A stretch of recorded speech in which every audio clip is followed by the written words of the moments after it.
So I'm going to start letting people in. Okay, sounds good. All right, we're a little late, but that's Can you okay. say that again, We Michael? got kinks to fix. I'm just letting people in. You're very scratchy. You're probably too close to the mic, I think. Yep, close to remember the the foot, microphone. There you Yeah. go. foot That's rule. I know.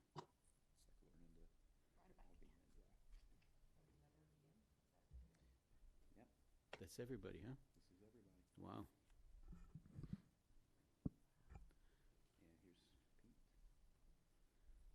Sounds good. So, Paul, anytime you are ready for a countdown.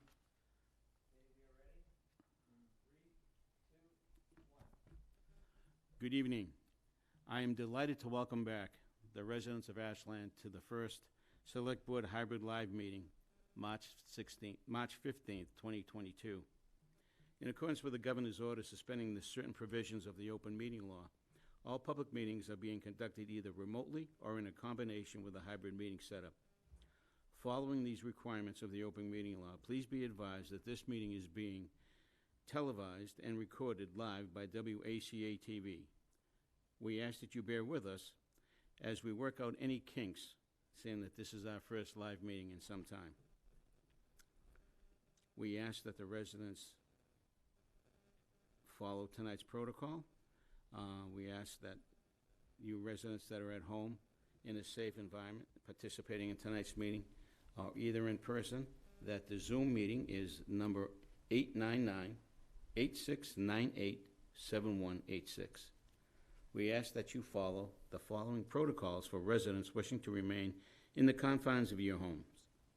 Any questions you have or comments you may like to ask during the citizens' participation portion of tonight's meeting, please use the raise hand option on your computer, and we will call on you. Again, just please be patient with us, and thank you.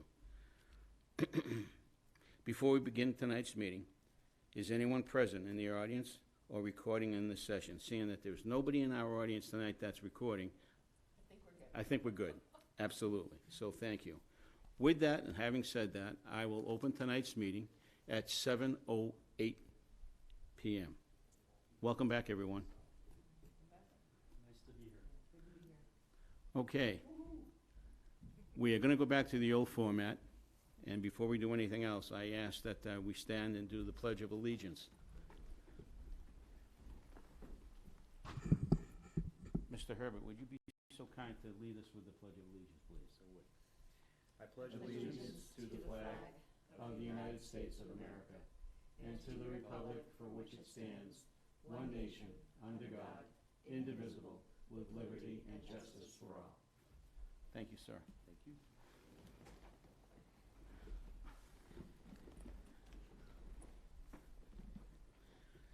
I know Ashland has a lot of ties with the folks in Ukraine. We have a lot of residents that still have families and friends over there. And I ask that we just take ask for a moment of silence, of silent thought and reflection and prayer for those who are embattled in this conflict and who are trapped, trying to escape tyranny's hands.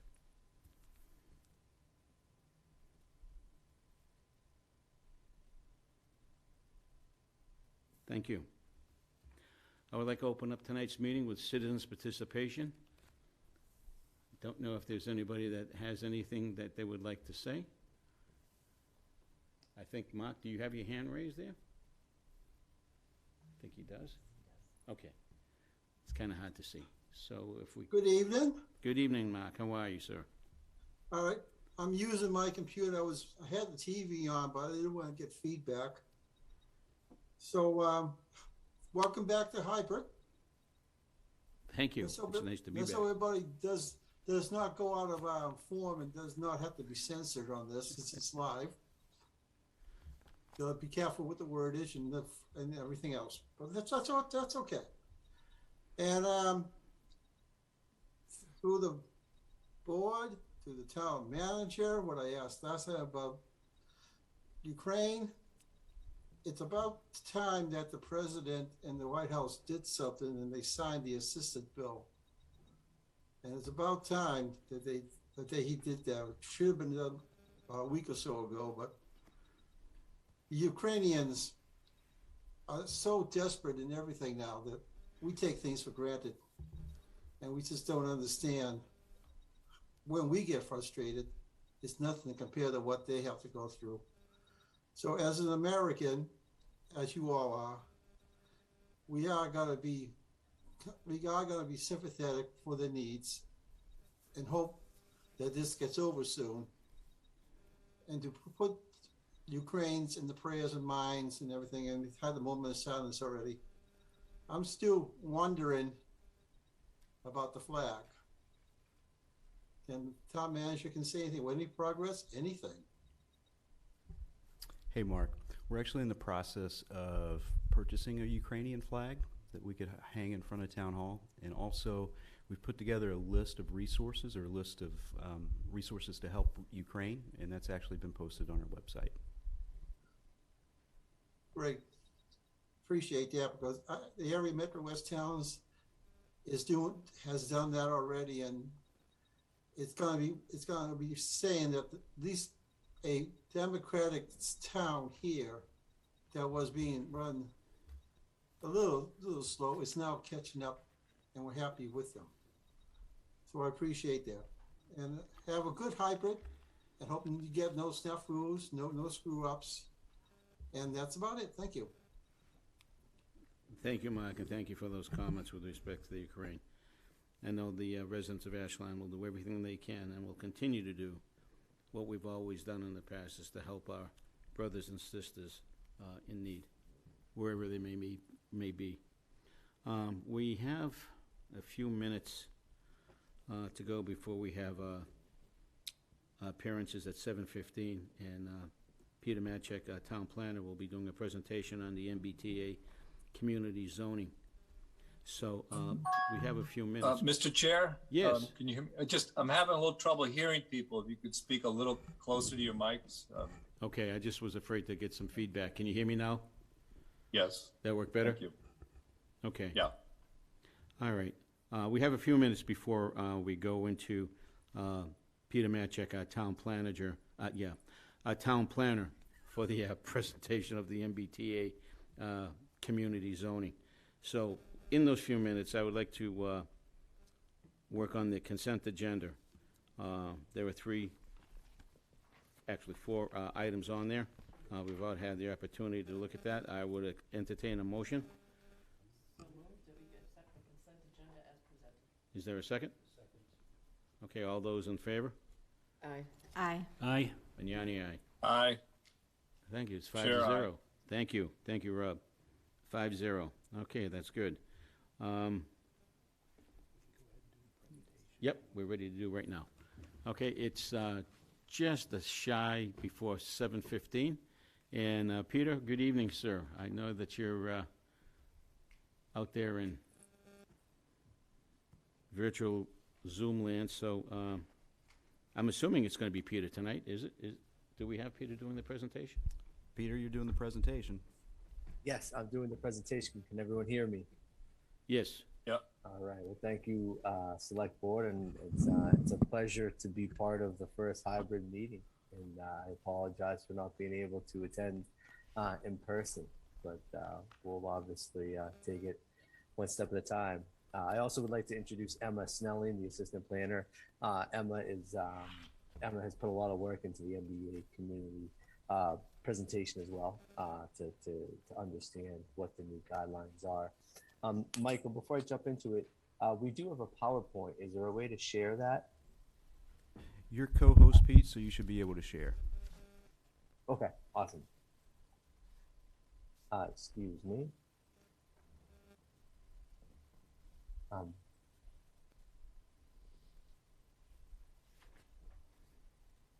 just gonna grab this.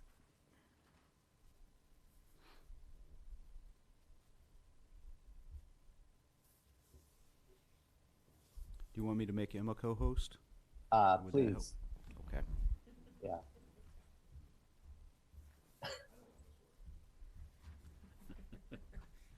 Talk amongst yourselves for a few minutes.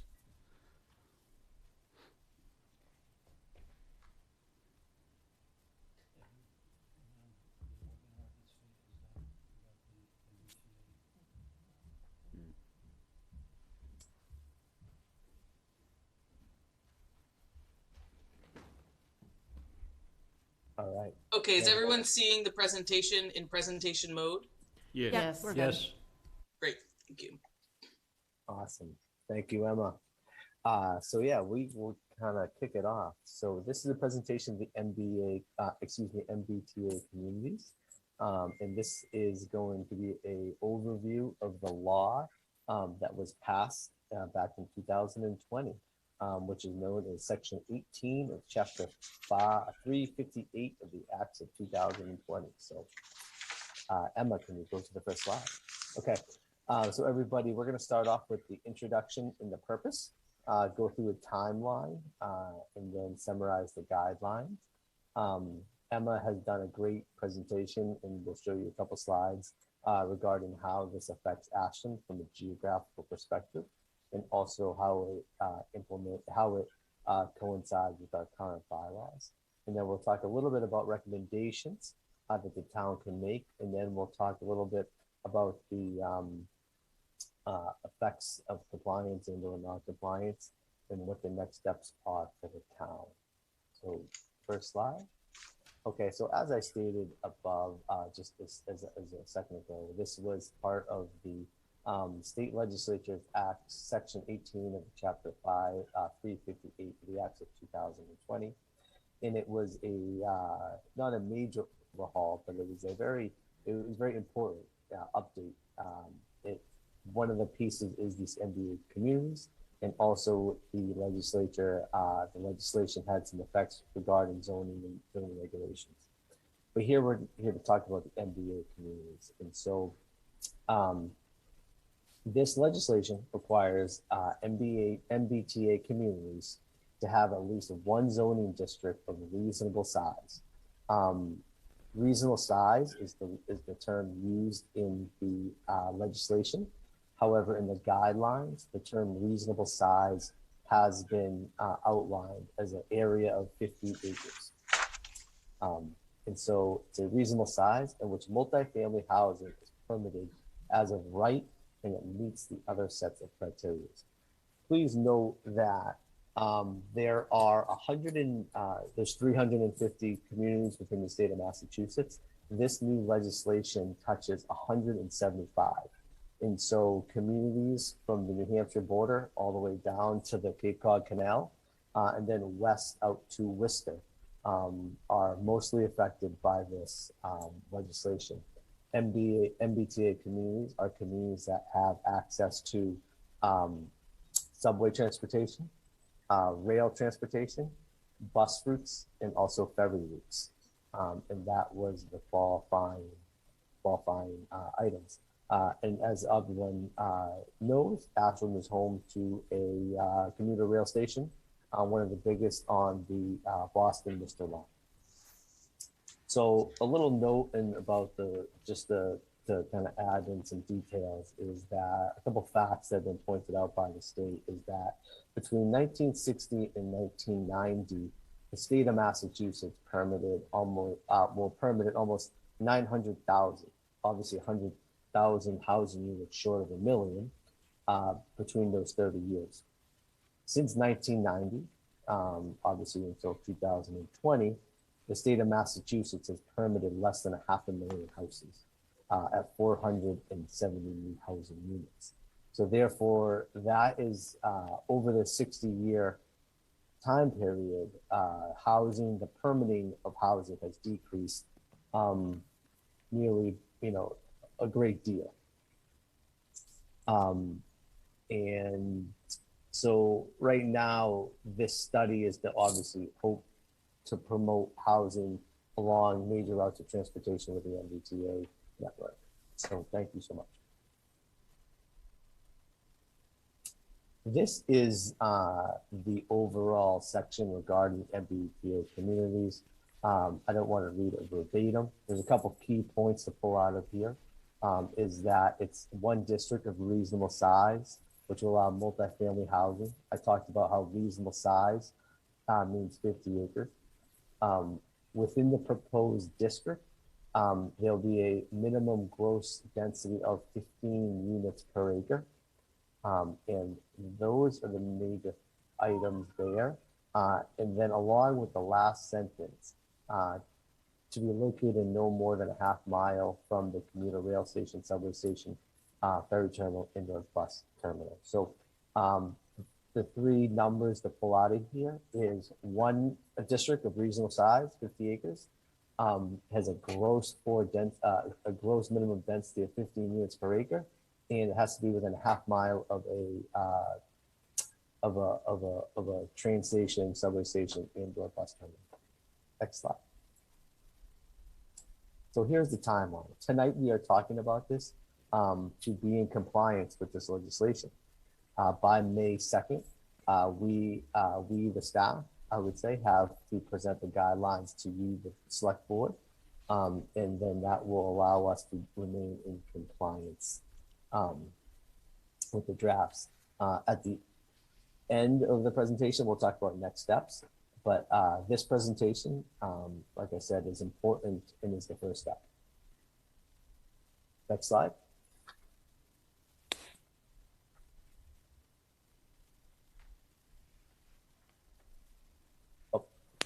And then the next step, I'm sorry, I'm getting confused a little bit. So the next step is by December of 2020, a community must, number one, submit a request for determination if we are fully compliant. Right now, the way the bylaws are drafted, we do have to have some tweaks to it. Number two, which we at the town of Ashland will most likely have to do, will be to notify the Department of Housing and Community Development that there is no existing compliance. However, we would submit a proposed action plan with certain deadlines. The action plan would therefore be approved July 1st of 2023. Please note that that's more than a year away. And then and then the next hurdle and really the next deadline would be December, to have zoning in place by December 31st, 2024. I just want to take a step back and really kind of relate that. Right now, we're talking about draft guidelines. So obviously this may change in the coming months because on the 31st of March is the date that all communities have to get their letters and or responses to the draft guidelines. And obviously the select board, as you have already submitted a letter to the Department of Housing and Community Development, and the planning board has drafted a letter and will be sending that in by the end of the month as well. So all these dates could change. However, this is what's in the legislation today. And that's what obviously we're focusing on tonight. Next slide. So this slide talks about just the regulations a little bit. And the number one slide here, point is the reasonable size. The reasonable size is the 50 acres that has to be within the community.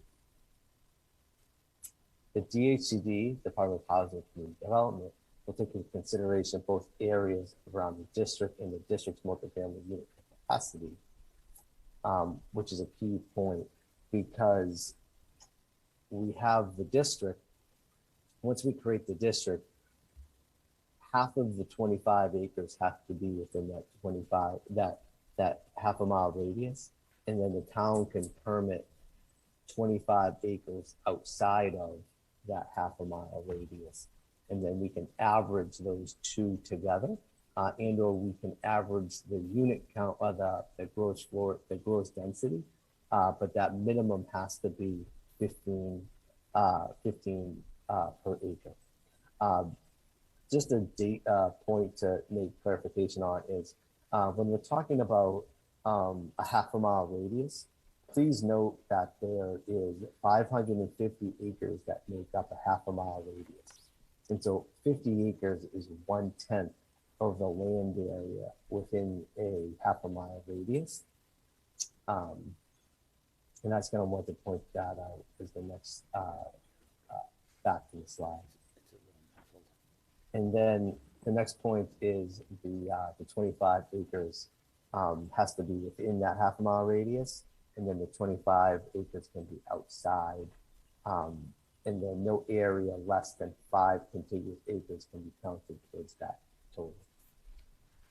And then the area also has to have multimodal transportation, such as pedestrian access, bike lanes, to help obviously promote accessibility. Next slide.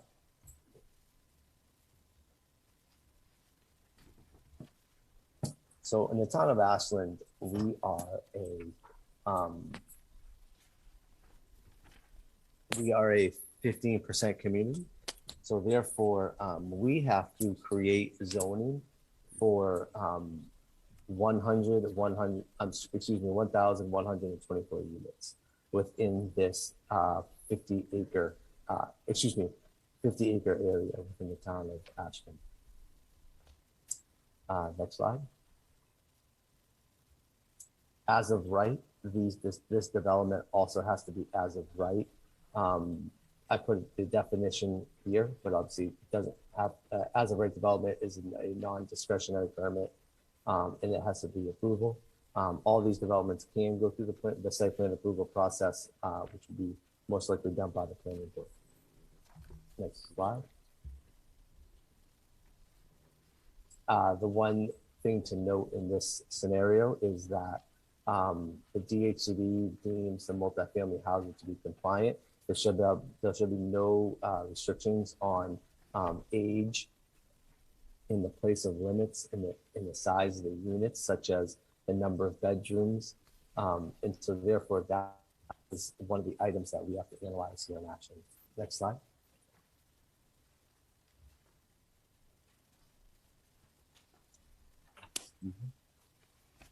This slide again talks about the 15 units per acre in relationship to the overall development. Next slide, please.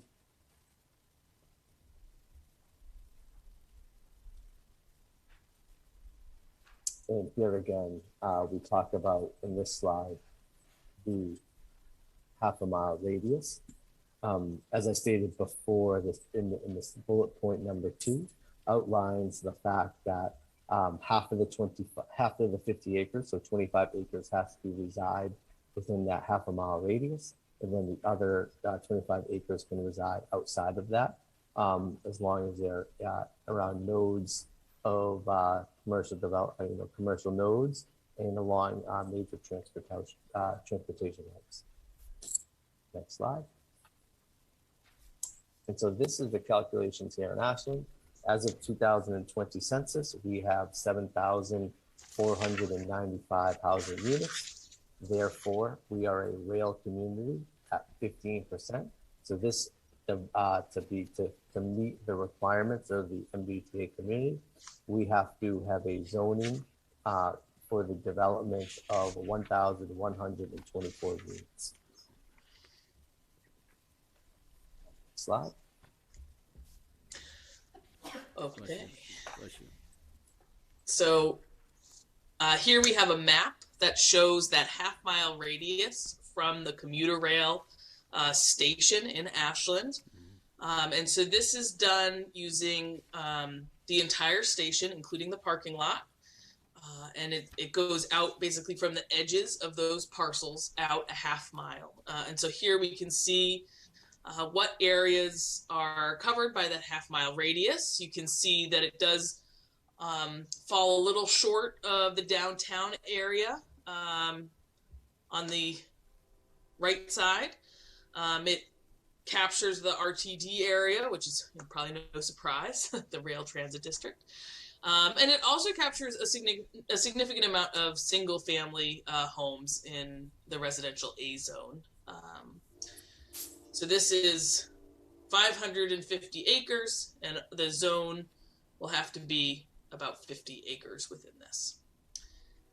So what is Ashland zoning doing now, and what might meet the requirements already? So there are 10 districts and sub-districts within that half-mile radius. And I think there's 3 to kind of call out as being almost in compliance, but not quite. So these are zones which might be easy to make changes to bring them into compliance.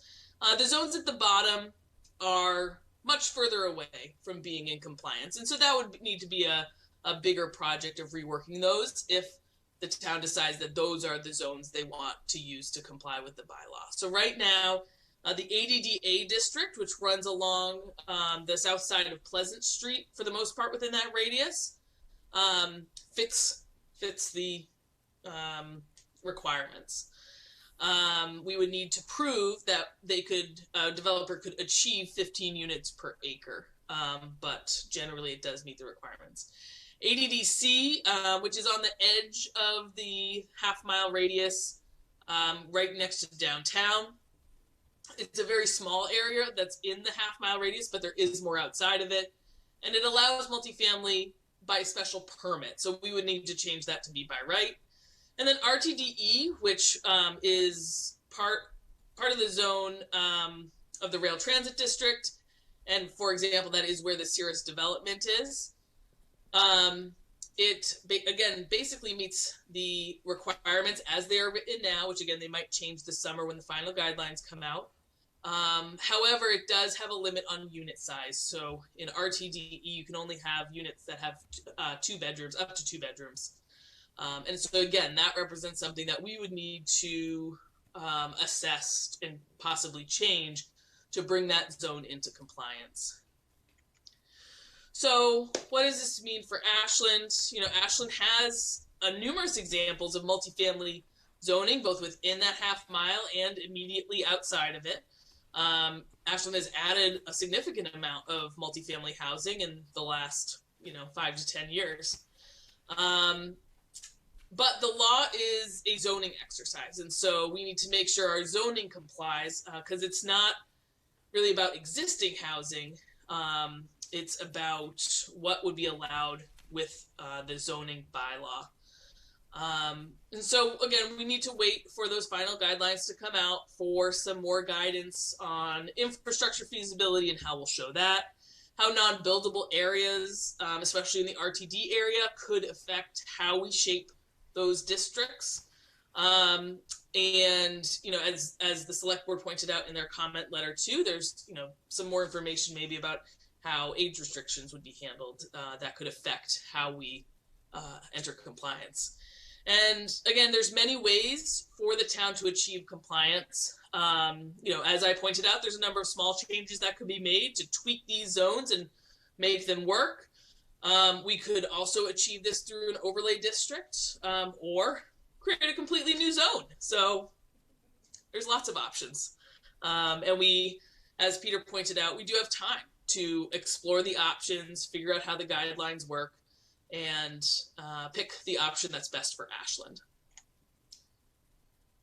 So as Peter mentioned earlier, so the effect of noncompliance, so the state has tied this zoning requirement to a community's eligibility for funds from the Housing Choice Grants, the Local Capital Fund projects, and the MassWorks Infrastructure Program. And also it could be tied to other discretionary grant awards, but that has not been clarified yet. So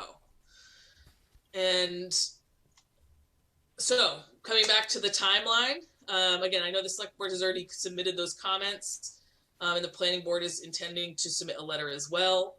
We're presenting the draft guidelines to you now, and we will complete the information form by May 2nd.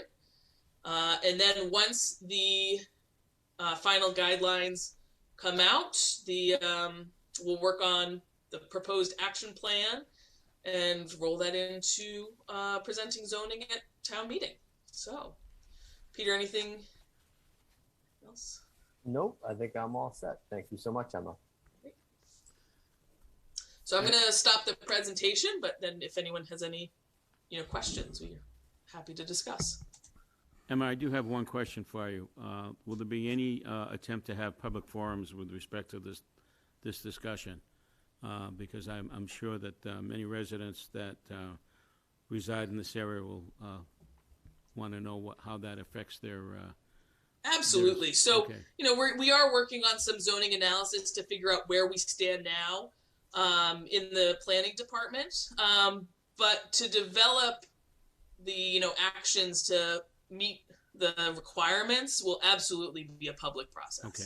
As, really most any zoning changes are, with public hearings and forums and that stuff. Go ahead, Steve. Thanks, Peter and Emma, for the presentation. So just a question about the half mile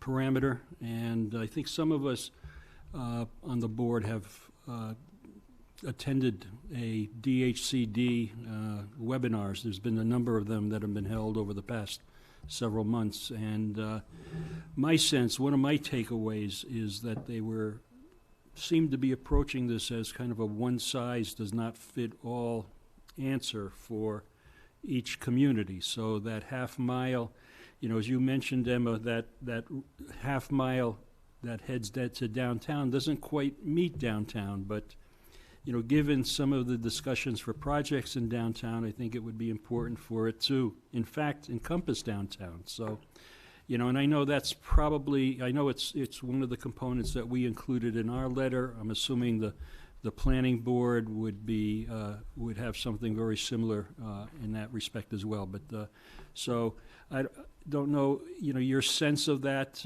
That's my takeaway. I think Yolanda had attended a webinar as well, and again, that's one. The other concern, I think, is the unit sizes. I think that, personally, they're going to get a lot of pushback on that. I think the impacts on various communities, and when you factor in that abutting communities to communities that have commuter rail stations are also impacted by this. They have to provide zoning for a certain percentage, not as high as the host community does, but they have to provide it as well.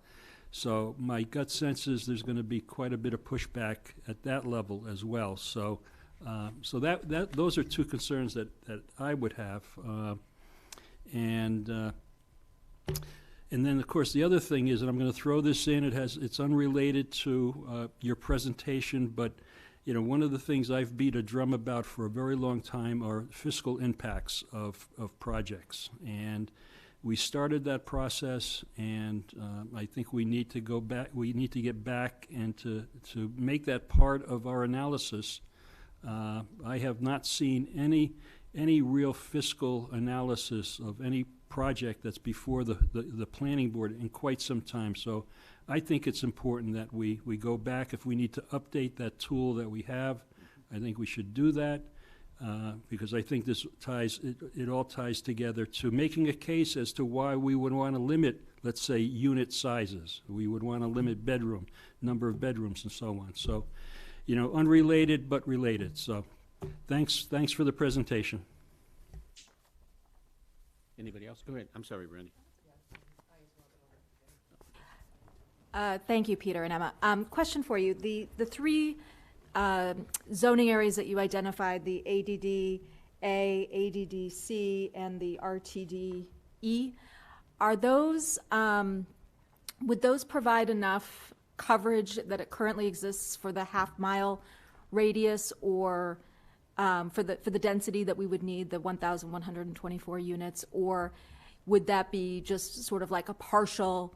I know you had said that we could do half of the density outside of the half-mile radius. I'm just curious if for instance, like Steve's point about downtown, if DHCD doesn't come back with changes to the draft guidelines and expanding that half-mile radius, if potentially we could use, the outside of that half-mile radius for like downtown. Yeah. So we've established that those three zones don't have any obstacles in the zoning to produce the 15 units per acre. But we haven't completed the analysis on how many units are possible in those zones. And that will happen once those guidelines are finalized, in case they do change anything. So I can't answer whether the districts within the half-mile radius provide the opportunity for 1,124 units yet, but that is something we will be working on when the guidelines are finalized. Okay, thank you. That's all for me. Go ahead, Yolanda. I'm sorry. Not a concern. So actually, one of the last things I heard was that they are saying that potentially the full 50 acres don't need to be within the half mile, but can be touching the half mile. I'm pretty sure I heard that, because for a number of communities, even though where their subway, because a lot of them are dealing with subway stations versus just train stations, they don't have the space within their half mile. So double check that, but I'm pretty sure that's what I heard at one of the forums that I was at. I thank you for this presentation. It's great. It's great to see the map of the half mile. I think that's important. And I think the other thing is, I'm not sure, I don't know where the planning board is with their pushback, but again, if they can reiterate that maybe it needs to be more than a half mile, because not only for us, but for many communities, they're already built up in their half mile. As you said, this is a zoning exercise, so you don't have to build, we don't have to build the 1,124 units. We have to zone for the 1,124 units, which are sort of two different things in regards to the zoning has to be there, but that doesn't mean we actually will be building them. And the deadlines, I hadn't looked at those numbers, so the fact that this isn't even going to have to be finalized until 2024 is, of course, as with anything with the state, it takes a long time. I do think it's going to take them a little while before they come back with their final guidelines. They're saying they're giving people until March 31st. They've heard back from so many different organizations in every community that these guidelines do not fit everybody. I was hearing from some community, they're a subway community, even though the subway like just touches them. And they said it was ridiculous, the amount of housing that they had to zone for, and they just didn't have the space in their town to build for it. So for it to not count current housing, I don't know. But anyway, thank you for the presentation, and let's make sure we let them know as much of the issues that we have presented as possible. Thank you. Thank you, Yolanda. Yolanda, Rob, I just see to your mention- hand is raised up there. So, Rob, if you can unmute yourself. yeah. Go ahead, sir. Thank you. I don't know, Peter, did you want to respond to one of Yolanda's comments? That's fine with me. No, No, I go just right I'd ahead. like to say that I've had some conversations with Metro West planners in other areas, and a lot of the concerns that the town is bringing up concerning density rates around the train station capabilities are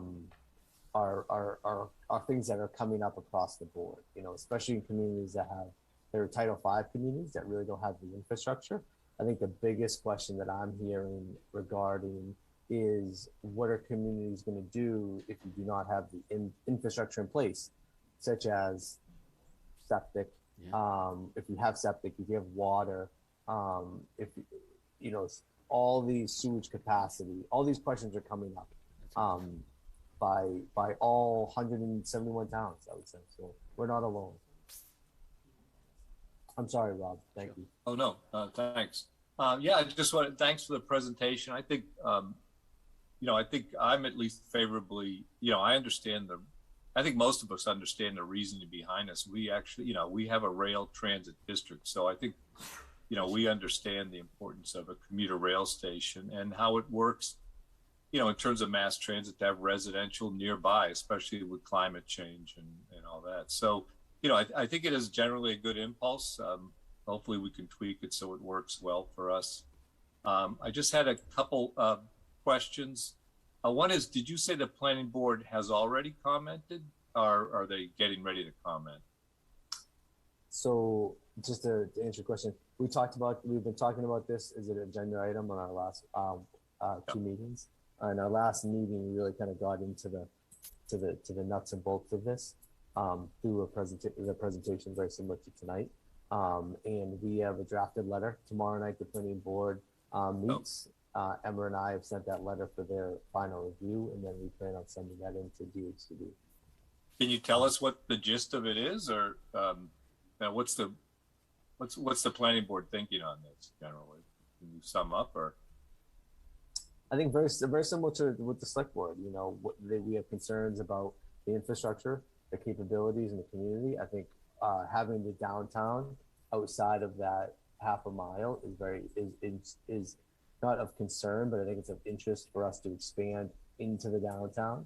Right now, ADDA, which is on the south side of Pleasant Street, which is our Ashland Downtown Overlay District, that's 23 acres. So right now we have about 23 acres within that half-mile radius. However, it doesn't touch our downtown. So how do we expand it into the downtown is obviously one of the things, one of the items that the planning board is looking at. And then I think it's just the overall capacity and the count. And you know, one of the other items that we really kind of be looking at for them is what's available right now in the rail transit district, and how do we change the current bylaws to actually meet the requirements. Those are the major items that the planning board are kind of looking into. Okay, thanks.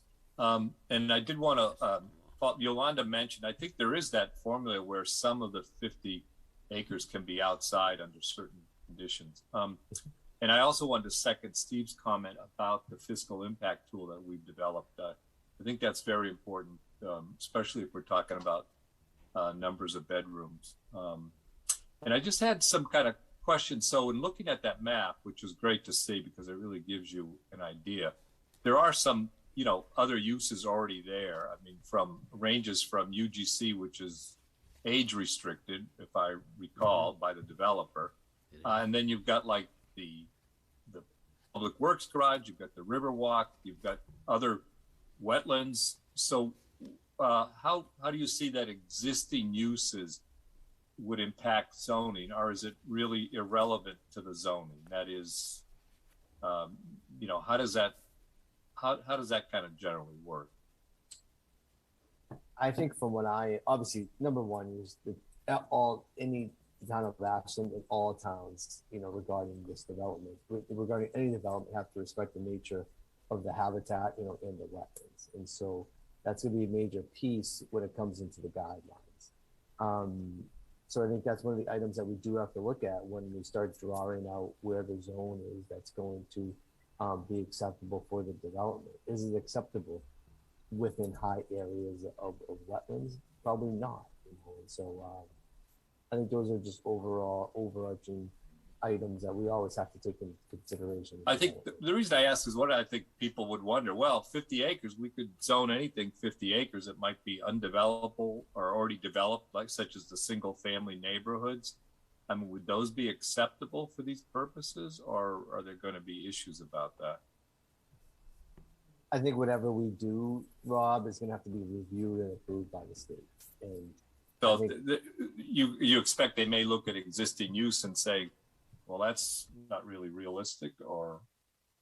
I assume they are. You know, I think, you know, we have to do, you know, from a professional standpoint, I think we have to put our best foot forward and try to do this, you know, zoning exercise and implementation in a way that makes sense from a professional standpoint, that's acceptable to the development if it was proposed. Because you have to think that a developer is going to come along and try to use these bylaws as they do today.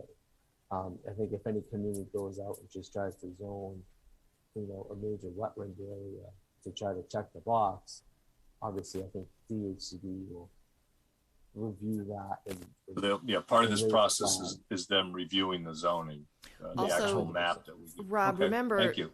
These guidelines are saying that you have to have 15 units per acre. Our current single family home districts don't zone for that. This Right, we zoning have is to looking change the for zoning for these the single zonings family, are yes. looking for 15 units per acre. No, I understand. Yeah. So, you know, my question was more like, so look at some of those neighborhoods, or the DPW garage. Could you just put a zoning there that says it's now multifamily, and how would that work, or would it work? You know, that's all. So Peter's indicating, I think that could be an issue. Go ahead. So I personally think so from a professional standpoint. I think obviously zoning has to be tied to logic, you know, to development logic, within, you know, transportation networks, you know, and also surrounding zoning areas. And so just to try to spot zone, you know, to check a box is probably not going to cut it. Hey, thank you. So Peter and Emma, I don't know if you know, but the Metro West Regional Collaborative is doing a meeting at noon tomorrow. I don't know if you guys saw that with some MAPC people and some other people, again, talking about this.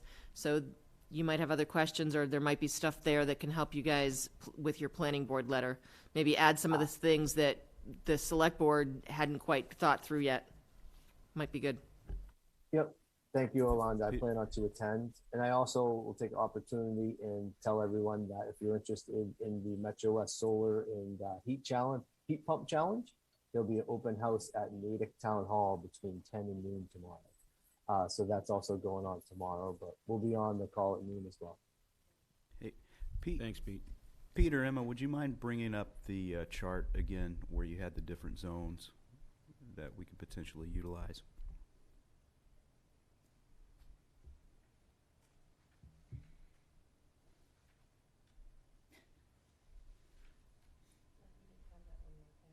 No, we didn't. Yeah, that was a new one that they put together. Perfect. So I see the RTDE, which is 44 acres. The only limitation that we have that disqualifies this would be a limit on unit size, if that's correct. Now, from my perspective, we've already got things built there. Could we just go ahead and change the zoning and remove that unit size limitation? And Correct. And basically be in compliance because you've got your 44 acres and your 23 acres. We could do that. Yes, we could make, as I read this today, we can make a change and say, and remove those two red boxes under ADDC, and make, and therefore we could be in compliance. Yes. Wonder if that would open up Pandora's box. And so this is going to be a stringent, a lot of towns are going to be able to make little, make changes to the existing zoning, and we can be in compliance. Other communities, I think, other communities within 175 are going to really have to rethink their zoning around these hubs of transportation. And communities that do not have the infrastructure are going to really have a hard time with it.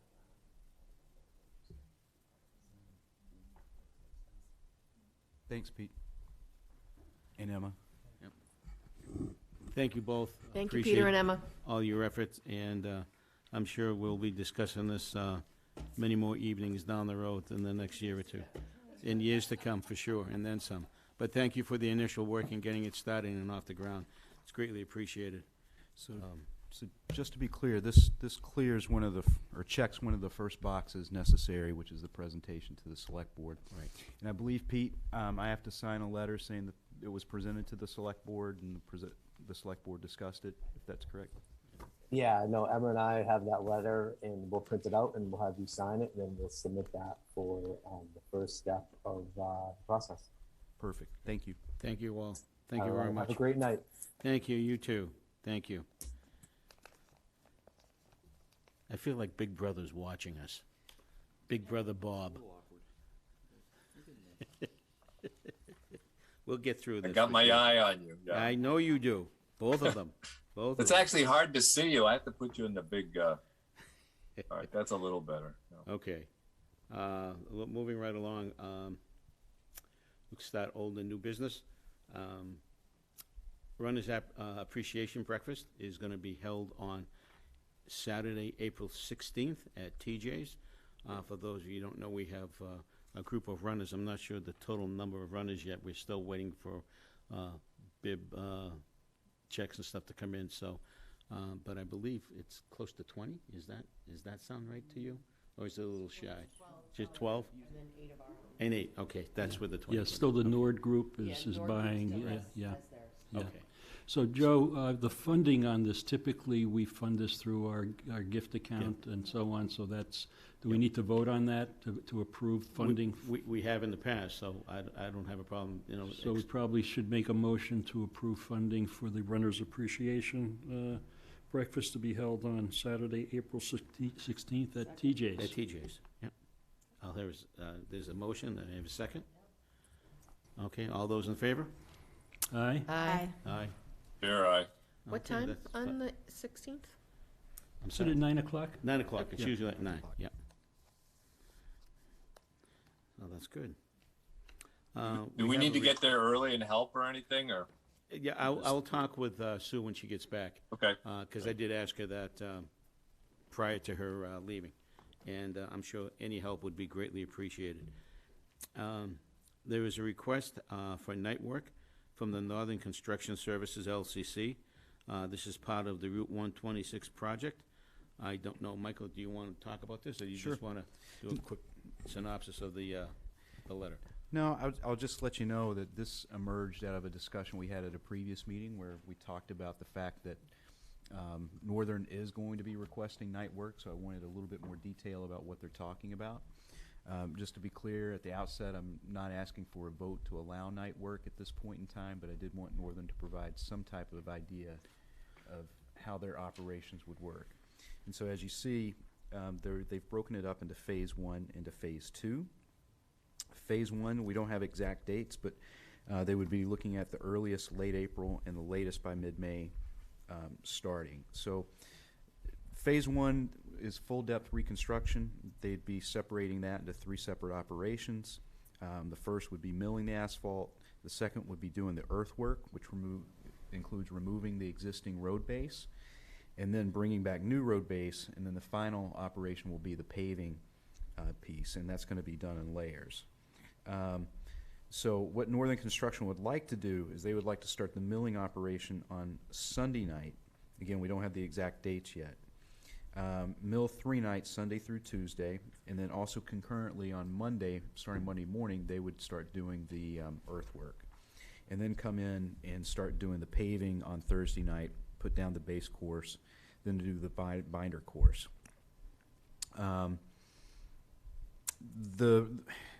It makes sense to do this at night, even though it's not going to be pleasant, because if we have to do all of this work during the day, it's just going to strangle 126 even more so than what it already is. This way we can still keep lanes open and moving. Otherwise, we're going to have to close down the whole road in certain sections. So, Michael, any concept Phase 1, they say when it's going to start. They don't really indicate when they anticipate completing Phase 1, and then they talk about Phase 2 happening. So any concept of Phase 1 completion? About 6 weeks on Phase 1. Okay, and I didn't see a time that they were actually going to start night work on this. Do we have any idea when they're going to start? Is it going to be 3 o'clock, 4, or will it be after rush hour traffic? I don't have that exact. No, there exact was time, nothing. no. That's why I was asking. I was wondering if we could get at least a time as to when they're going to start and how long they'll be working through the night is kind of important as well. So I'll get that information. I'll ask them for specific dates as well, Okay. as they start getting a little bit closer to that time period. And then I would put it before the board for a vote if it's appropriate and if that's what we want to move forward with. So, having driven by on that road many a time and hearing everybody's complaints and everything, there's still a lot of work that needs to be completed on that. This is not the completion of the project itself. Correct. I mean, there's still sidewalks and other amenities that need to be followed up on. So if we complete the new road surfacing, Ashland is famous for, yes, we're gonna put all new roads in, we'll put a new surface in there, and then, oh my goodness, look, the utility comes across as, oh, we have to do work on that newly paved road. Well, it says, if you look at this, Joe, it says that the actual final top course won't go down until fall of 2023 or 2024, once all the electrical and all the other work. Okay, is as done. long as it gets done. Yeah, Yeah. oh yeah, and we would want to make sure that, double check with Doug Small that any sewer work Correct. that we thought needed to be done has gotten done, any conduit work. Right. Yeah. Drainage work. Right, drainage especially. work, Drainage right, because they still have the retaining wall that needs to be done up there along the other side of 126. Go ahead, Brandy. So just a question, as far as like the phases, they would only look to us to approve Phase 1 at one point because, I'm sure it sounds like Phase 2 is further down literally the road, but, I would want to see how Phase 1 went before approving Phase 2, just because of the inconvenience to folks that live in that neighborhood. So 6 weeks is a long time to be doing night paving. Hopefully they can get it. They would be able to get it done quicker. And then also it's also weather dependent as well. And that's one of the things that we can't predict. But yeah, I would agree, before we even start talking about phase 2 or even putting any kind of proposal or anything like that in front of you, would want to have more details on phase 1 and see how that went. The other thing that's that's positive is they're going to start at the Holliston line and go north. So it's not like everyone on the road. I mean, it's going to be an inconvenience for everyone there who lives there at night, certainly, but it's not everyone on the road every night. As they do one section, the people that live there, and as they go further They up. move So down, right. again, definitely going to be an inconvenience, definitely going to be tough hearing it at night, which would be that means for me, the sooner they can do it, the better, before people want to have their windows open every night would be good. I would agree. I was thinking that too. Totally agree, Spring's right when people are going to start opening their windows. as long as we don't have any more snow. So you'll get those questions answered and you'll bring it Yes. back to another meeting. Great, thank you. Any other questions, Rob? Do you have any questions on that, or are you good with that? No questions. Okay. Thanks. Thank you. I don't want to eliminate you from this discussion. Okay, moving right along. This board needs to act on appointing Ashland's representative for the Metro West Veterans Service District. As you know, Ashland is part of a regional collaborative with, I believe, Holliston, Hopkinton, and Medway. Medway. And we share our Veteran Service Office agent, and this is a continuation of that regionalization program that started a few years ago. And it seems to have worked pretty well. Yeah, it has. So, Rob, you have any questions? Are you good with that? We're gonna make Michael, we'll vote Michael in as the representative of the Metro West Veteran Service, which he has Yeah, done. no questions. Okay, so I'll entertain a motion. Just one quick question. Oh, sure. Sorry.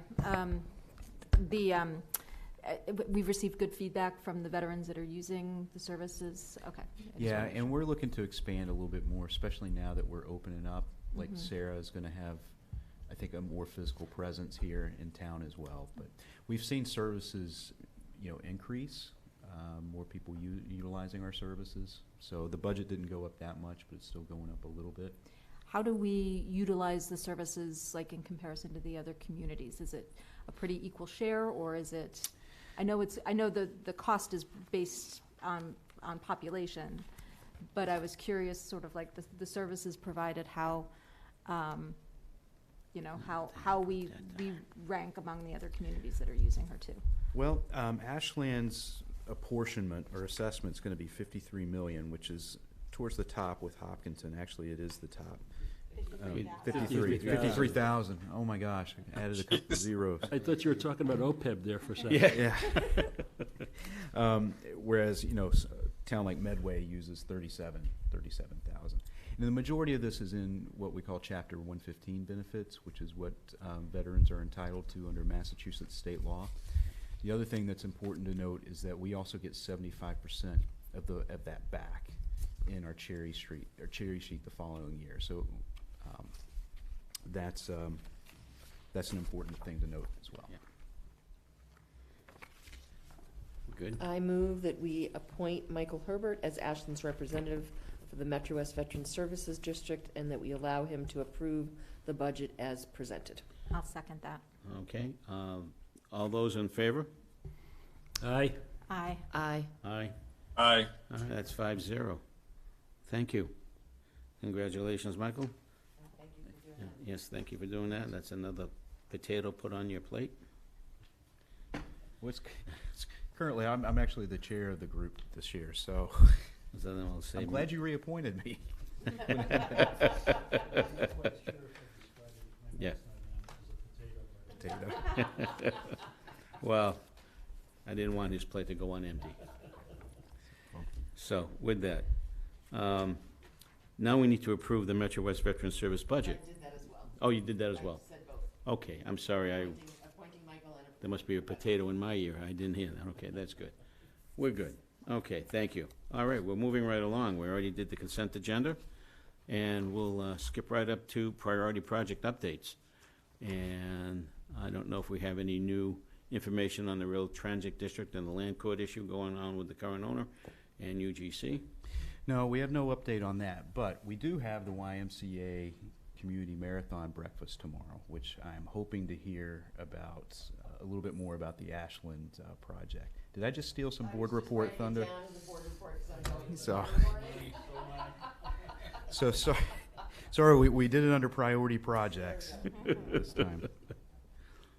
Good. So yeah, that's the only update I have for the Rail Transit District. And it is moving forward. I think they're trying to finalize the feasibility study, Yeah. and Good. they're going to be bringing stuff forward pretty soon. Looking forward to it. Yeah, it's actually, I had on my board reports, I'm part of the feasibility task force. We're meeting on Tuesday. We haven't met for a few weeks now, and so we'll be moving forward with that, and I'm sure that'll come to fruition pretty quickly now. Quick question with respect to that. This MBTA communities zoning issue that we would just briefly discuss, does that have any issue, or is that going to set any precedent with the MBTA land at all? I mean, with the Y land at all? No. None. Okay. So whatever, it's their land, so. It's we're their not- land, so it's, Yep, I mean, okay. nothing we can do to change Yep. All right, no, what they can good, do there. good. Thank you. Because I'm sure that'll be a question. Rob, I keep looking up just to make sure that I'm not missing. Oh, any- yeah, well, I am having trouble hearing. I'm wondering if it's, if the general public is also as well, in terms of, Michael comes through very loud and clear. I keep forgetting The to rest push of you are my a little mic. quiet. Can you, That's all. how do I sound? You sound fine. I keep Yeah. forgetting to push my mic. That's the problem. No, that's it, yeah. Yeah. You're able to hear me though, Rob? You're Yes. good? Okay. Yeah, before I wasn't though. I think it's really exactly where the microphone is. You just have to be conscious of that. I think it also depends if we were pushing down the button, Rob. Oh, that'll do it. And me and Yeah, my, right. I moved it closer because I'm not known for Yeah, my That's good. my, Yeah. my height here. I have been told and guaranteed that at our next meeting, all mics will be live. We won't be pushing buttons to talk. Only to silence. So that's a good thing. That's a good thing. All right, well, moving right along, I will turn this over to Michael with the Downtown Project. So it continues to move forward.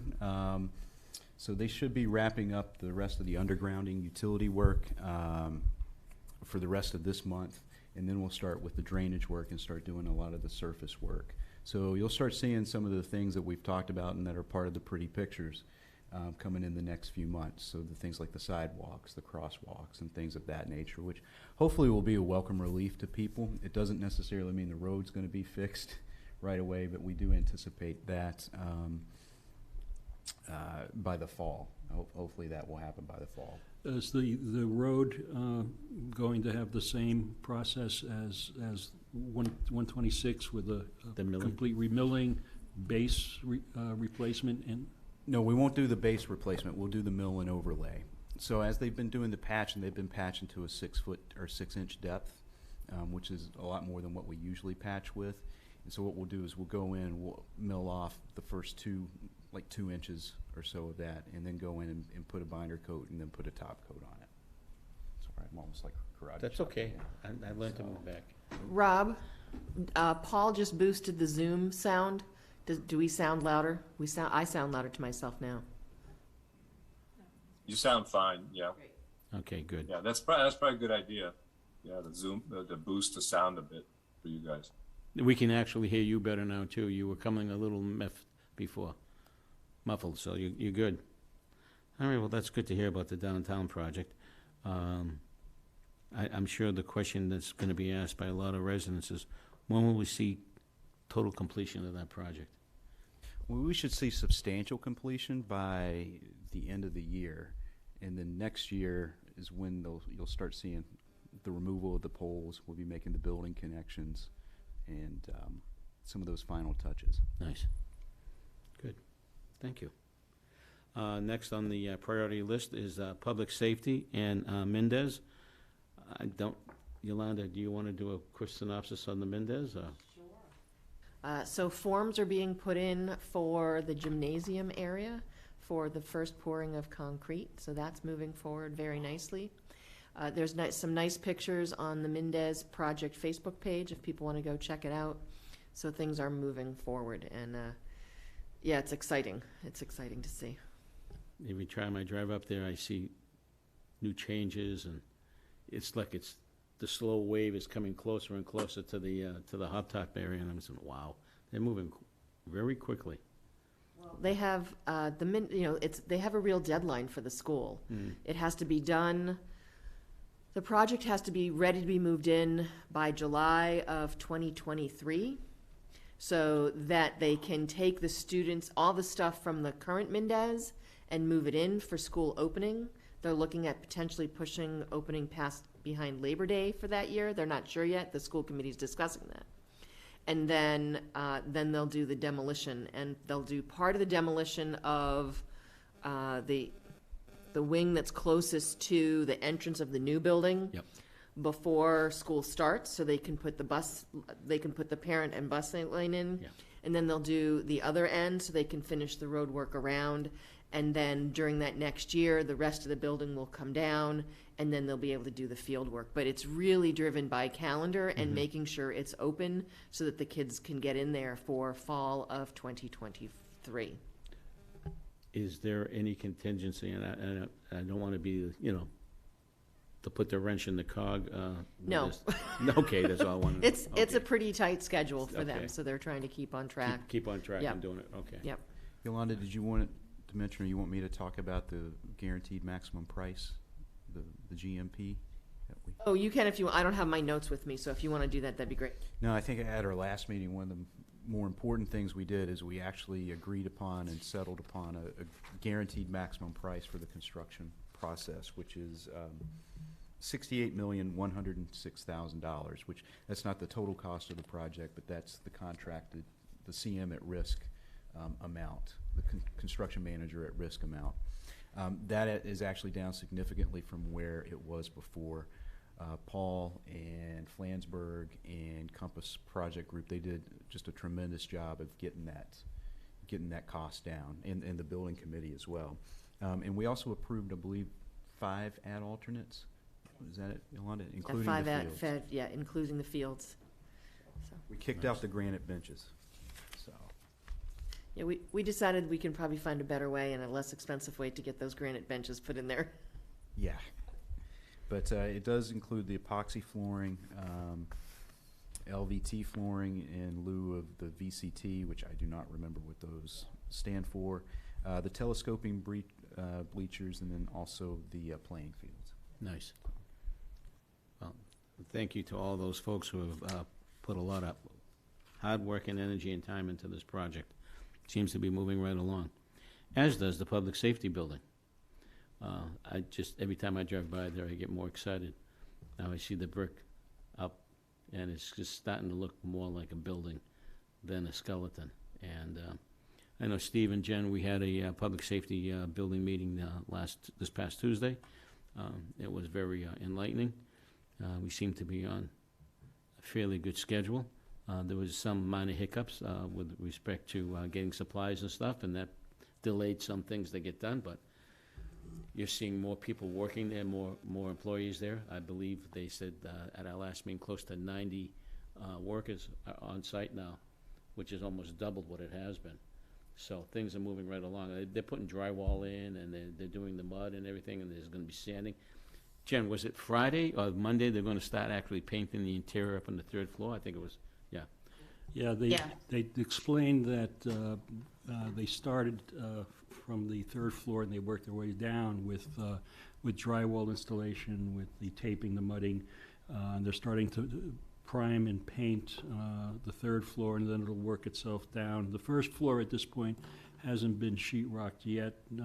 That'll be the last section to be done. So, but the entire facility is in process right now. The retaining wall is the taking up most of the site work right now, so you can see that wrapping around the back, and so it's now that you can see brick, as Joe said. I mean, it's starting to look like the drawings, the architecturals, so it is cool. And one thing I did want to mention, the building committee did vote to move forward to the select board a naming policy. And so I'd like to see that on our next meeting. agenda, Yep. so that we can review it. It really is very, it really duplicates what, we have a naming policy, it duplicates that, it duplicates the school committee's naming policy, just specific to the public safety building. Right. So we should get that in place, because I anticipate we're gonna start to see requests for recognitions. Mhm. Are they looking to name, like, I mean, the building itself, or just rooms and things like that? I would say rooms. Rooms and attributes of the building. Yeah. You know, the policy accommodates things like, trees. You know, if you were to donate a tree, it would be in memory of, those kinds of things. Mhm. And then also to the naming of rooms. I think we agreed, Joe, at the building committee, that we wanted to call it simply the Ashland That's a Public public Safety safety Building. building, right. Oh, good, Yeah. that's good. It's only the fair thing to do, because if you name it after someone who feels, or their family feels, that this individual may be just as deserving, so it puts everybody in check. And just keeping it at the Ashland Public Safety Building, meets all the things that need to get done. Individual rooms and things of that nature, that we can do that, like they did with the high school. Right, Dr. the Ruthfield, their theater auditorium, is the named theater, after right, Dr. so Ruthfeld, things of yeah. that nature, we can Yep. do that as well. That's good. And I just wanted to acknowledge Jen as well, all the work that she's put into this. I mean, I think part of the reason why it's gone, I think, so smoothly, now maybe Jen will argue that it hasn't, from her perspective, gone smoothly, but I think one of the reasons it has is because of her, so. Yep. So thank you. Thanks, Steve. Absolutely. Thank you. You know that. We appreciate all the work that you do behind the scenes. A lot of people don't know that. I mean, a lot of people have the ability to sit back and question and ridicule or say things that may not be totally accurate, but the work that's being done behind the scenes at the corner office with the office staff and other people that have to done, it's a monumental job, and it's greatly appreciated. All the work that other people do not see. So, thanks, Jen. Greatly appreciate it. No problem. Okay. Yeah, Joe, I just wanted to add can I just add one quick thing about public safety? So the other thing that is happening, which is pretty exciting, so all the computers, monitor, and IT equipment have been ordered. And so, there's huge lead times to make sure that they get there when we can move in this summer. We just had another 5-hour meeting on furniture. So we're moving one step closer to picking all the furniture that will be presented to the building committee meeting at some point. And then also the last owner procured items have also been purchased, which I can't think of right now. So. I'm glad you brought that up, Jen. The other thing we talked about at the meeting was the coordination when we start to move the departments into that building and what's going to take place, and we're going to be starting to discuss that, which is exciting.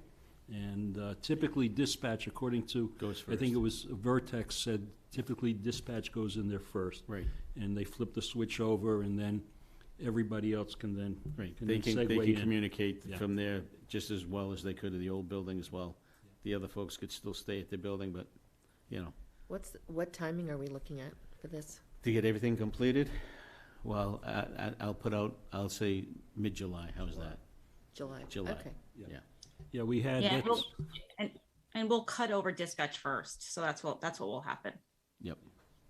Yeah, Which this is is something we've talked about the last several meetings, is the completion date. It was originally scheduled for mid-May.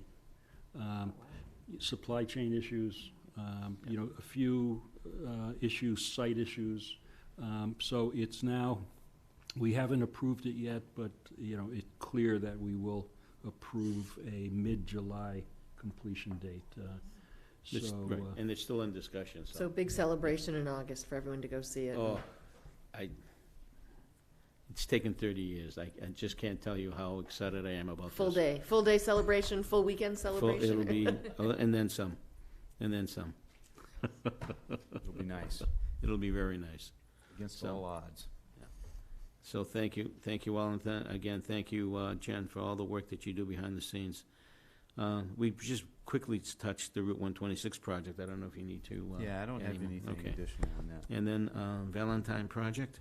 Yep, so the Valentine Project, we've developed an IFB, an invitation for bid, which is, I'd say, probably a more specific version of a request for proposal to do the first phase of the barn renovation. And this first phase is actually taking off the roof and the gables and letting it dry out. And then that gives the contractors an ability to go in there and see what they can save and what they can keep before they bid on doing the reconstruction of it or the re-erecting of it. So we hope that goes out pretty soon. So that's a good first step. Part of the Ed Hart plan. So will you put out a request for each aspect of the process? So the first is is taking off the roof and the siding, and then after that it would be you'd put out a request for whether it's reconstruction of existing and or breaking down and storing? Correct. So like I said, the first phase is just taking off the roof and the gables, not necessarily the siding. That gives it an opportunity to dry out, number one. But again, it gives contractors for phase two, an opportunity to go in there and look at, okay, this is what we have to work with, this is what's salvageable, this is what's not salvageable. Be looking at it from the top. So, quick question. So at our last meeting when a lot of people were inquiring about this, we said we're going to do a public forum. Yep. It sounds like, though, we're moving forward with the idea to take the barn apart and then put it back together before we have that public forum. Is that what I'm hearing? Well, the bids are going to be due on April 12th, I believe. So by the time bids come in, again, this is just really more of a reconnaissance thing more than anything. I think we would have the public forum probably well before that work even got started, quite frankly. So I think it would be a little bit premature to say that we're going to go ahead and move forward with breaking it down and re-erecting it at that point in time. So I think we still have an opportunity to have a public discussion about what we're going to do moving forward.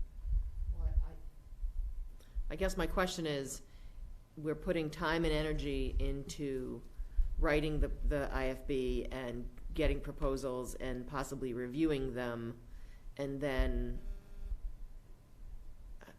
I guess does it make sense to do all that before we have the Hey folks, I'm having trouble hearing. Is it my connection? Just me, or? It could just be me. I'm not Yeah, I talking can't- into the mic. I'm trying to look at them and then talk into the microphone, so it's still getting used to that. So I guess the question is, we're putting time and energy into putting this IFB together and then potentially looking at it. I know the restrictions haven't been finalized, and I thought some of that was going to be done as part of the public forum. So I'm just not sure of timeline and timing of everything. My understanding is that we were all on board with moving forward with the Ed Hart plan, which I call it. And again, we've even broken it down into a couple of different phases. The first phase being this reconnaissance phase. I'll call it that.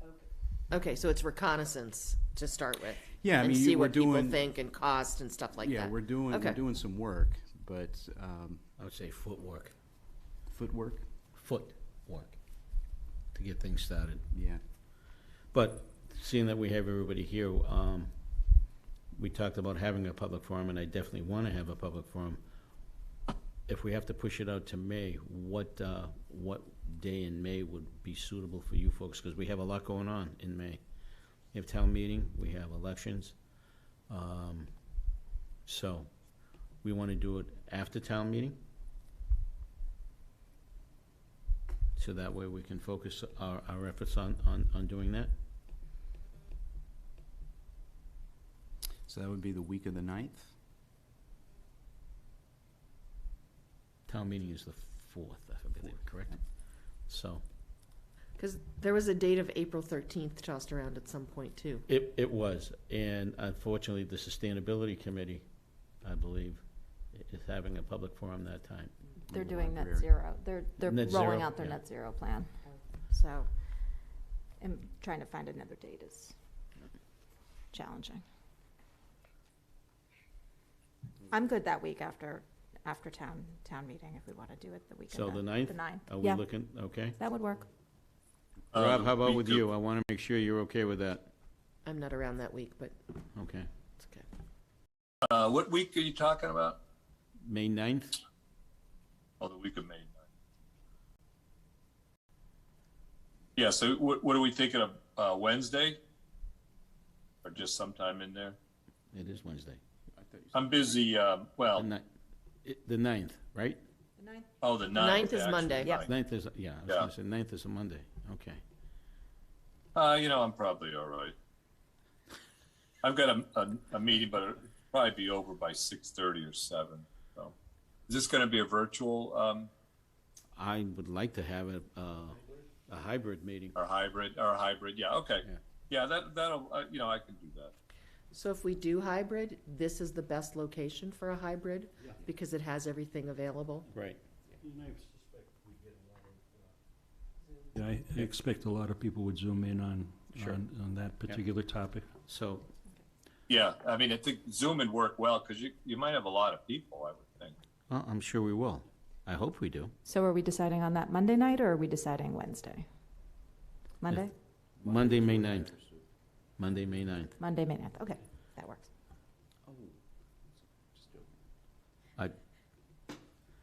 I'll beat you senseless. So we can start getting that out to Time-wise, people. you want to do it 7 or 6:30? What's more convenient for you folks? 7? Okay, got it. Michael, would it be possible to, we've got a draft for the CR, and we'd like to have Lisa have another pass at it, and if we can get that done before the forum, so we can definitely make that. I know, obviously, it's going to become part of the conversation, so it'd be nice if she could review it again, and we'll go from there. And also, we had talked about having Lisa come to one of our meetings to talk about Article 97, and Yep. we'd want to do that before the forum too, I would think. Yeah, Yeah. hopefully April 20th. Hopefully. April 20th for Lisa to be here, and just a legal update, or? Well, we've got a couple issues. We might have a dangerous dog hearing. Well, we will have a dangerous dog hearing that night. So it would be good to just knock everything out that we would want her to participate in on the same night. Sure, good, thanks.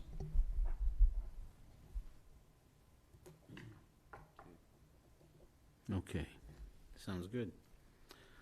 All right, next on the agenda for priority projects is the Warren District. I have no update on that. Okay. Seeing that we have no additional information on that, we will go down to Town Manager's Report and an update on the police chief search and where we stand. Okay, so currently, right now, we've set up interviews with the police, the semifinalists, if you will. Those interviews are going to be held this Saturday and then also this Tuesday. And then the screening committee is set to deliberate and hopefully through one meeting have the ability to come to some agreement or consensus on finalists, which they'll recommend after that meeting. So how many semifinalists are they interviewing?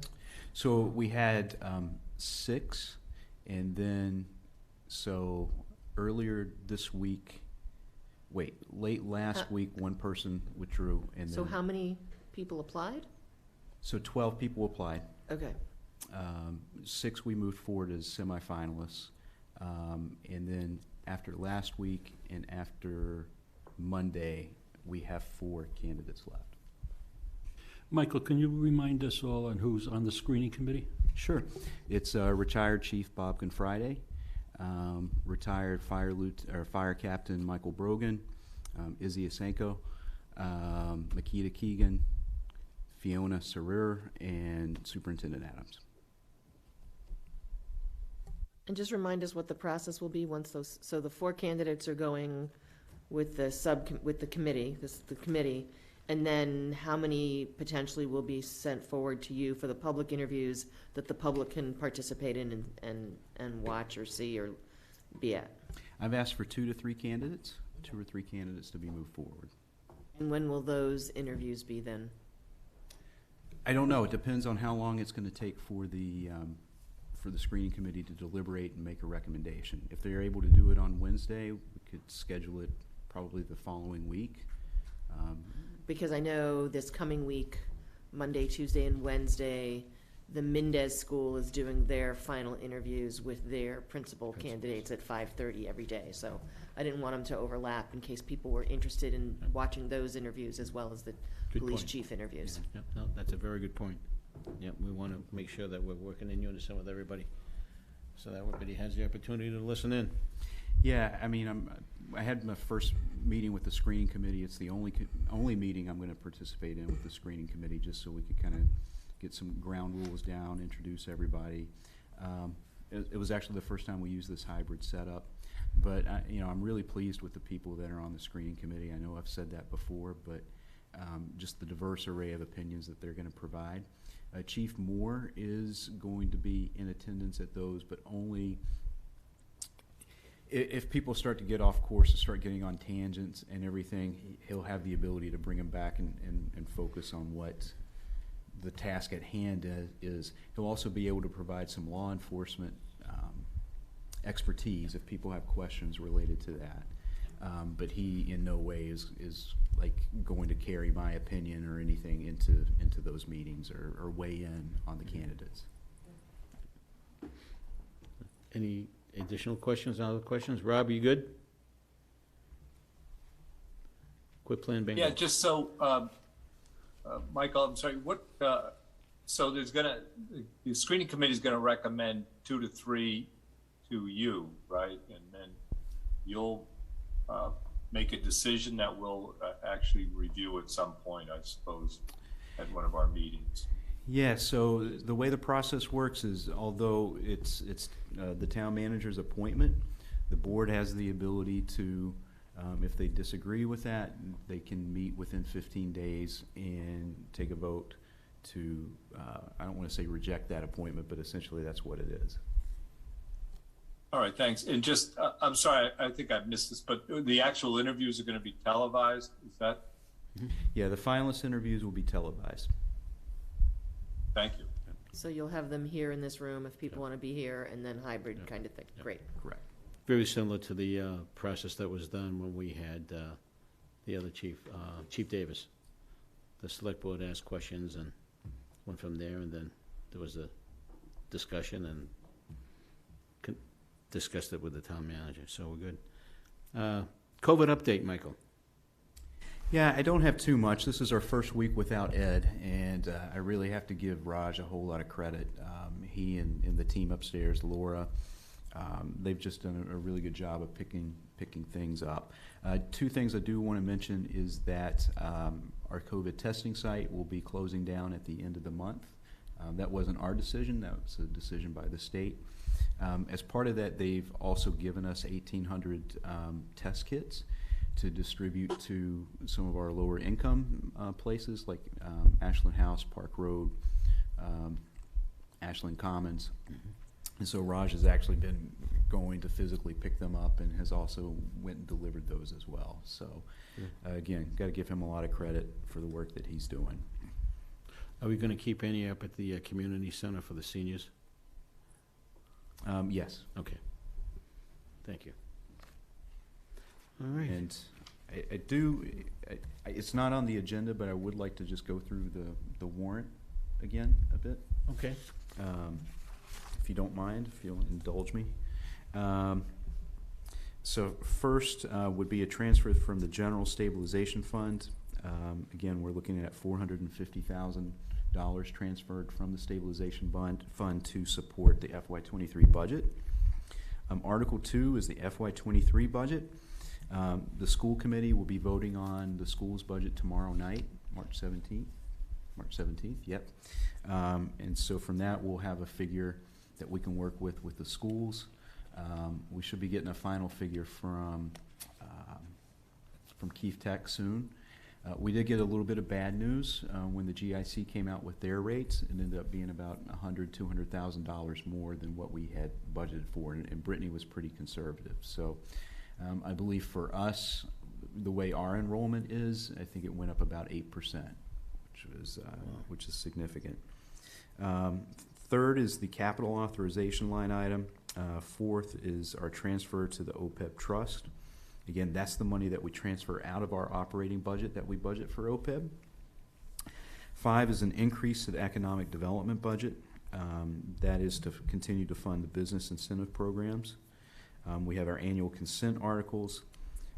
We do have an amendment of the demo delay bylaw for historical or architecturally significant property. What I know so far of that is that one of the things that they're looking to do is we have a date right now set, a static date of buildings built before 1940 are subject to historical commission review and the potential of a demo delay. This in turn would make it a dynamic date and say 50 years prior to the present date. So that's the change that I'm aware of. And then we also have inclusionary zoning on the town meeting warrant. And then one that we haven't put on here but will be going on here is I had a conversation with Ash of the Sustainability Committee, and we talked about the possibility of either bringing the net zero plan to town meeting, or if it would go before the select board. I have suggested, and he agrees, that the framework that he presented to the select board, if you remember that, you know, I think a more general idea should actually be presented to town meeting and get an endorsement of that framework if town meeting is so inclined. And so that will be going on the warrant as well. Thank you. We have any other additional placeholders that we foresee coming down the road? We were notified of the potential of 6 citizen petitions, but we have not heard more about that. Okay. And when do they have to submit those by? It would be, they could submit those up until the time that the warrant is closed and posted, which is right now scheduled for April 6th. Does town council review those? Like, what's the process for a citizen's petition? Town council will review those. You know, it would be submitted to the town clerk. The board would be responsible for placing it on the warrant, which they would have to do. But yeah, they would go through town council review as well for legality. And if town council found something that needed to be corrected, we would get some sort of notification and then provide that information to those individuals who submitted the warrant article? Correct. Okay. I just wanted to make sure that everybody understood that process, so that way you don't get inundated with a number of phone calls as to why we didn't do this and didn't do that, so. And we're looking to close the warrant the first meeting in April or the second? First meeting. First, okay. And that's what I have right now for now. Thank you, Michael. Thank you, Mr. Town Manager. Well, we're up at that time for board reports, and we're moving right along. And though he's not in the room physically, he's here with us spiritually. So, Mr. Scheer, if you would like to start off our board reports this evening. Sure. It's all yours. Great, thank you. Yeah, thanks. So this is the first hybrid meeting, and you know, I want to thank folks for putting together this technology. I think it's working pretty well. Just to comment on it, the microphones seem to be a bit scratchy at times. I'm not sure what's going on with that, but generally, from my point of view, it seems to be working fairly well. So, presuming the public can hear, but people, you know, I think we still have some sound quality issues with the microphones. So just my comment. So I'll probably be in with you in person physically in the future soon. So I know Steve will be happy to hear that. I've got an empty seat here for you, Rob. Yeah, that's right. So thank you. And the only other thing I want to talk about, of course, I sent an email that Mayor Thomas Koch of Quincy, who's a MBTA board member and also chair of the MBTA advisory board, is coming out to see our station or to meet with us Tuesday at 10 a.m. And so if I think, Joe, you said you wanted to attend. If anybody else thinks they may attend, I think we should just post it as a public meeting at the train station, weather permitting. I'll be there too, Rob, so. Okay. Yeah. Yeah, so I think we should post it. and just to be on the safe side. And you know, just it's kind of a meet and greet, show them the station, talk about, you know, Ashland issues, commuter rail issues. He was just wanted to come out and see the community and the commuter rail station in his, you know, in his role as MBTA board member. So it's great. I think you know, I'm happy to have him out here, and so we'll have a, you know, it should be hopefully a good meeting. The one thing I wanted to bring up is, you know, in addition, I've been talking on the commuter rail subcommittee about a number of issues, you know, on-time performance, the schedule, the fares, all the usual resiliency, you know, things like that, electrification, but also lately, I think some safety issues. You know, we've had a number of, you know, accidents in Wilmington, had that fatal accident, and we had yet another tragedy, I think, in Natick. So, you know, one of the things I've been pushing for or asking about, and you know, and some people have talked to me about this, is, you know, having some kind of safety study or you know,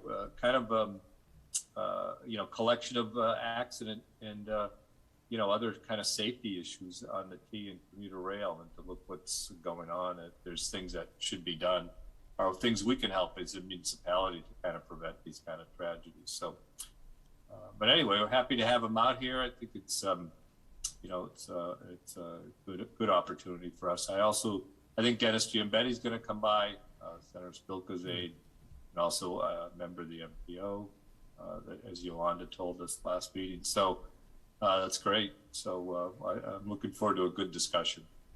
Would this be a good time to talk to him about the physical appearance of our MBTA station that started Yes, to I look believe good? that's, yeah, I think that's going to be the main focus. Okay. I don't want to, you know, I'd like to talk about other things as well, but that's really, I think, a lot of behind the actual physically coming here. Okay. You know.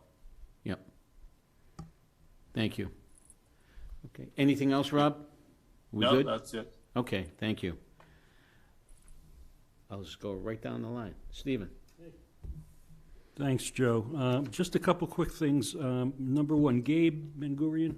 I think we all know Gabe. He's going to be 96 years old this week, and he's still an active, and he's just a lot of fun to talk to. And you know, you talk about an iconic Ashland resident. It's Gabe. So if you see him around town, wish him happy birthday. He's 96 years young, and so I just wanted to acknowledge that. And then the second and last thing is there is going to be a children's literature festival in Ashland on May the 14th. It's running at the public library from 10 a.m. to 4 p.m. on Saturday, the 14th of May. And this board is one of the sponsors of the festival, along with a lot of other organizations. It's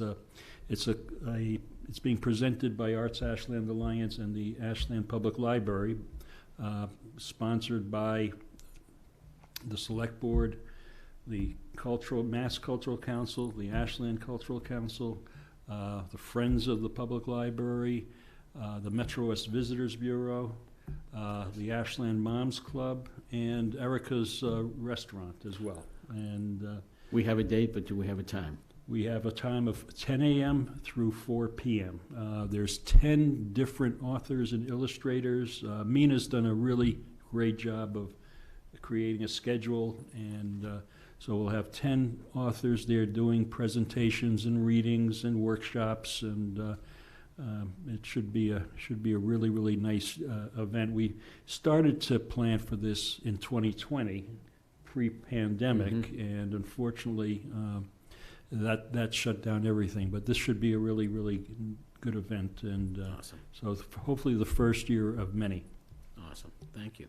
And that's it, Joe. So thank you. Thank you, sir. Thank you. Yolanda? So in preparing for my next Around the Clock show, I did a little research on the seats that are open here in town for our upcoming town election. So election is May 17th. There's still the possibility to pull papers, as long as you get them in by Tuesday, March 29th, with 50 signatures. The moderator for 3 years is up. The select board, 2 seats for 3 years. Board of Assessors, 1 seat for 3 years. School committee, 2 seats for 3 years. Library trustees, 1 seat for 3 years. And for the Board of Health, there's a 3-year term up and there's a 2-year term up. Housing Authority, 5 years for 1 seat, and then Planning Board, also 2 seats, 1 for 5 years and 1 for 3 years. At this point, we have, all of them have pulled nomination papers, at least 1 person for each of those seats, but just wanting to let people know that there's still time if you're interested. We are always looking for more volunteers. And then the other thing is, I believe the Ashland Indians are having an event this Saturday at the Corner Spot. I forgot to write down the full details, but I know they have it on their website or page, and it looks like it's going to be something fun, and I think it should be a nice day on Saturday. It's actually not, and Oh. because of that, the decision was made today to push it. Ashland Indians Club decided to push it to the following Saturday. Oh, Yeah, it's supposed to be okay. a rainy day. I guess I didn't get that update. Well, thank you. You for the didn't update. watch around the clock, apparently. It wasn't on around the clock, but it's good to know because now we won't be there this Saturday. And then, as we mentioned, tomorrow is the WISE Marathon Breakfast. It's when they kick off their fundraising, and also they usually have 2 very great honorees, and again this year, so that should be fun tomorrow morning for those of us that are going. And that's all I have. Thank you. Very nice. I hope you enjoy the breakfast. I couldn't be there. I have some dental work that needs to get done. After 20 years, I finally have to have something done. So it's like buying a car. If you don't have to replace things, that's pretty good. So in 20 years, that's not bad. Brandy. Okay, thank you. So I've been working with the Housing Production Plan Steering Committee on finalizing the inclusionary zoning bylaw. We are still finalizing the language on that in order to go to the planning board for a public hearing and then on the warrant for the May town meeting. So we are close, but not quite there yet. And the other thing is we have a date for this multi-board affordable housing meeting that we're putting together. And this is the Select Board, the Affordable Housing Trust, Planning Board, and Zoning Board of Appeals. And that is going to be Monday, April 4th from 7 to 9 p.m.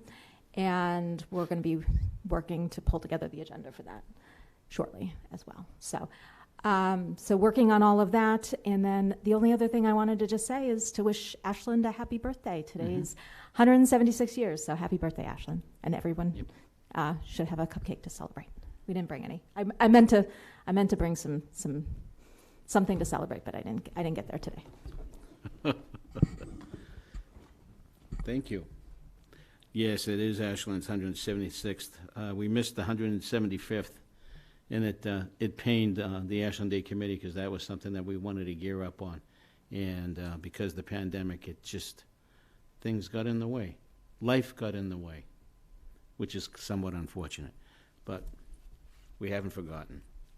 And with that, last Saturday, I had the pleasure to represent this board as part of this Eagle Scout. I don't know if you can see this or not, but this was the program that was presented to a very well-deserving Eagle Scout nominee and new Eagle Scout. And Adide Kinsel is our new Eagle Scout from Troop 232. His project was to paint the Warren School, all the classrooms in the Warren School. And Mr. Reagan was there, and he received the mentor pin from Adida, and which was very well received. Did a great job. And, it goes to show what we have for caliber for kids in this community. And scouting definitely helps that along. And we're very, very fortunate to have some great scout leaders in this town. We lost 2 over the past couple of years, 2 very affordable, just wonderful people. And Dave Barrett and both Daves and Dave Ashworth. So their liking will never be the same. We won't see anybody like that again. But we still have a lot of great leaders in this community with respect to scouting. And Ashland is very fortunate because we receive a lot of good things from them, from bocce courts to benches, to bridges throughout our, our paths and in the town forest and stuff. So a lot of work, a lot of hard effort, and we are very appreciative of all the work they do. So thank you, Troop 232, continued success. And congratulations to the Casal family. It was very, very well received and a very proud day for them all. And thank you for representing us. Oh, Joe. I enjoy it. I enjoy it immensely. Just sit there and just watch all. And Eagle Scout Jack Lewis was there to do this presentation. And Did you supply a coin? did I supply the coin? As I walked up to the podium, I realized that I did not have a coin. I know this is the first one, and so I will get it to him. It will be. I will drop it off to him along with some other things that I have for him as well. Again, we just talked about the public safety building, which was great. Everything's moving along. Tomorrow afternoon, we have an affordable housing meeting. So I don't know if you wanted to sneak in on that, or I know you probably got 101 things going on with respect to that. But I'll just remind them of the date for the three board meeting that we will be part of, which I think is good. And finally, just quickly remind everybody what Rob Scheer brought up about Mayor Kosh being here from Quincy. I think it's important that we have representation there to let him know that we're not too happy with the way things are going right now, the way the site looks. It's starting to look like Sanford and Son. And if you take a look at the trailer and the fencing and stuff, it's a pit hole. It's a real pit hole. We drive by there every day, and the residents don't need to have to see that. They really shouldn't need to have to see any of that with the dilapidated pedestrian crosswalk that needs to be, sanded and repainted and fixed. We had some people already slip and fall already on the pedestrian crosswalk down those stairs. So I don't know if Ashland's held reliable on that, seeing that it's in Ashland, but I'm sure it'll be named in a lawsuit as everybody else would be. So we need to get that fixed up and looking decent. So if things fall as they do, maybe once the downtown project is completed, that's completed, everybody will have a nice area to walk around and drive around and be proud of the town that we have. I know people are getting frustrated with the roads, believe me. It's not an easy thing. We're all part of it. We're all in it together. And sooner than later, things will get done. I know it's aggravating. That's all I can say. I know it's aggravating. It's aggravating for all of us. And but we will get it done. We will see a nice downtown soon. And with that, I have nothing to say other than happy birthday, Mom. Mom would have. I have one question. Oh, Sorry, sure. Joe. So we had talked about trying to do a tri-board meeting before town meeting. Now that the school committee is voting their budget, I don't know if it's too late, but I think it would be good to have a discussion about the budget. I don't think it would be too late, but they are going to vote on it tomorrow. So can we get something, on the books with, we can't do one meeting because, there's always going to be more than one meeting a night. We know that. So if we could get something in the books, that'd be great. Yep. I mean, if we can do it just on a Zoom instead of a hybrid, maybe that may make it easier for people. That's fine. Okay. If we want to do it All on right. Zoom, that's fine. But we'll look for a date and it just would have get been a it nice out there. opportunity to do it in person, but Yep. if we have to do it via Zoom. Yep. Okay. Well, with that, yep, my mom would have been 95 today. God bless her. She's up there partying hardy. I hope. With that, I'll entertain a motion to adjourn. So moved. Second? All those in favor? Aye. Aye. Welcome back, Thanks, everybody. Thank you. And See ya. we'll see everybody See ya. soon. Thanks again. Good night.